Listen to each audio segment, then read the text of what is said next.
नमस्कार दोस्तों। स्वागत है आपका आपके अपने YouTube चैनल माई लाइब्रेरी 05 में।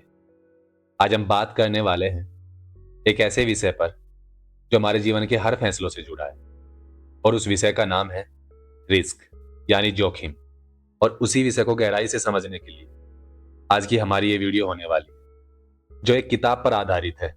और उस किताब का नाम है द आर्ट ऑफ रिस्क यानी जोखिम लेने की कला। यह किताब हमें यह नहीं सिखाती कि जोखिम से कैसे बचा जाए, बल्कि ये किताब हमें यह सिखाती है कि जोखिम को कैसे समझा जाए, कैसे मैनेज किया जाए और कैसे उस जोखिम को अपनी ताकत बनाई जाए। हम में से ज्यादातर लोग रिस्क सब सुनते ही डर जाते हैं।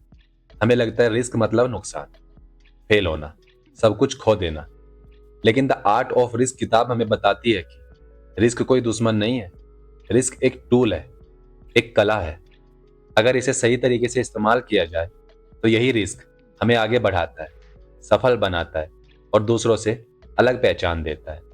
किताब हमें बताती है कि जीवन में कोई भी बड़ा बदलाव बिना रिस्क के संभव नहीं है। चाहे आप कैरियर बनाना चाहते हो, कोई नया बिजनेस शुरू करना चाहते हो, कोई निवेश करना चाहते हो या किसी रिश्तों में कमिट चाहते हो, हर जगह रिस्क मौजूद है। फर्क सिर्फ इतना है कि कुछ लोग रिस्क को समझ कर लेते हैं और कुछ लोग उससे डरकर भाग जाते हैं। इस किताब के लेखक बताते हैं कि सबसे बड़ा रिस्क दरअसल रिस्क न लेना होता है, क्योंकि जब आप हमेशा सेफ खेलने की कोशिश करते हैं तब आप ग्रोथ के सारे मौके बंद कर देते हैं। जो लोग सिर्फ सिक्योरिटी के पीछे भागते हैं वो धीरे धीरे औसत जिंदगी में फंस जाते हैं। वहीं दूसरी तरफ जो लोग सोच समझकर रिस्क लेते हैं वही आगे चलकर लीडर बनते हैं। द आर्ट ऑफ रिस्क किताब हमें बहुत जरूरी बात बताती है कि हर रिस्क बेवकूफ़ी भरा नहीं होता। रिस्क दो तरह के होते हैं। एक होता है ब्लाइंड रिस्क, जिसमें आप बिना सोचे समझे कूद पड़ते हैं। वहीं दूसरा होता है कैलकुलेटेड रिस्क, जिसमें आप भावनाओं, नुकसान और फायदे तीनों को समझकर फैसला लेते हैं। सफल लोग वही काम करते हैं। सफल लोग कभी भी अंधा रिस्क नहीं लेते, लेकिन वे रिस्क से डरते भी नहीं हैं। ये किताब हमें सिखाती है कि रिस्क लेने से पहले सवाल पूछना बहुत जरूरी है। अगर यह फैसला गलत हुआ तो सबसे बुरा क्या हो सकता है? क्या मैं उससे रिकवर कर सकता हूँ? क्या यह नुकसान अस्थायी होगा या अस्थायी? जब आप इन सवालों के जवाब ईमानदारी से ढूंढ लेते हैं तो रिस्क अपने आप छोटा लगने लगता है। हमारे लेखक हमें बताते हैं कि फेलियर यानी असफलता एक रिस्क का हिस्सा है, लेकिन असफलता का मतलब हार नहीं होता। असली हार तब होती है जब आप डर के कारण कोशिश ही नहीं करते। जो लोग फेलियर से सीखते हैं वही लोग आगे चलकर बेहतर फैसले लेते हैं। हर बड़ी सफलता के पीछे कई छोटी छोटी असफलताएं छुपी होती हैं। आज की किताब हमें यह भी समझाती है कि हमारा दिमाग रिस्क को लेकर हमें अक्सर धोखा देता है। हम छोटे नुकसान को बहुत बड़ा और बड़े मौकों को बहुत छोटा समझ लेते हैं।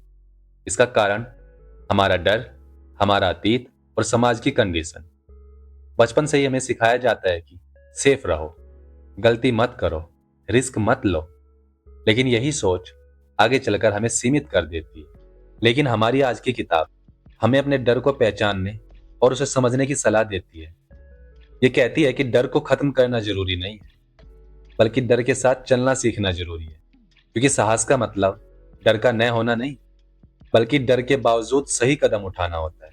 हमारे अंदर रिस्क लेने का सही समय और सही स्किल होनी चाहिए। हर चीज में बड़ा रिस्क लेना जरूरी नहीं होता।